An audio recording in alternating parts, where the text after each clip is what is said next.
Un petit mot général sur le congrès, sur l'hypnose, sur Ah, ce que tu as envie de dire bah, c'est un- cette année par rapport, enfin, c'est- après ta longue carrière d'hypnothérapeute, d'enseignant, oui, il y a bah, des réflexions qui peuvent être ouais, intéressantes et bah, qu'on mettra peut-être pas sur notre site. c'est qu'il y a 25 ans, on aurait eu 50 personnes, on en a 100 fois plus.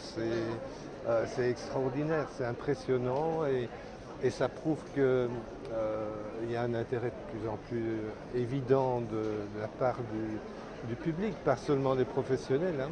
C'est parce que le public a besoin de quelque chose C'est différent.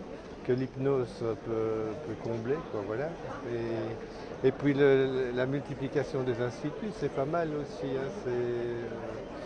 Ça fait une dynamique importante et en francophonie, elle est marquante, hein. Et j'espère que dans 10 ans, on pourra encore faire des choses aussi importantes. Comment ça se passe en Belgique par rapport à cette prise en charge thérapeutique? Ben, il y a un phénomène assez particulier, c'est que pour le moment en Belgique, il y a une demande qui est accrue des professionnels de se former à l'hypnose. Comme en France.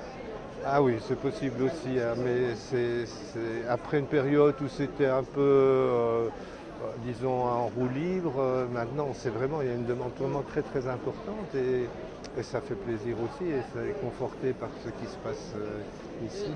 Au niveau de ce qu'on appelle la presse, là, les médias qui parlent de tout ça, et puis même les autorités, c'est, Oui, mais il y a encore le ici, feu dessus. Hein, oui, chez nous, les médias sont quand même fort envahis par des personnes qui se prétendent hypnothérapeutes et qui ont fait des formations qui ne sont pas, bon, qui sont pas ce que nous, on offre comme sérieux dans les formations.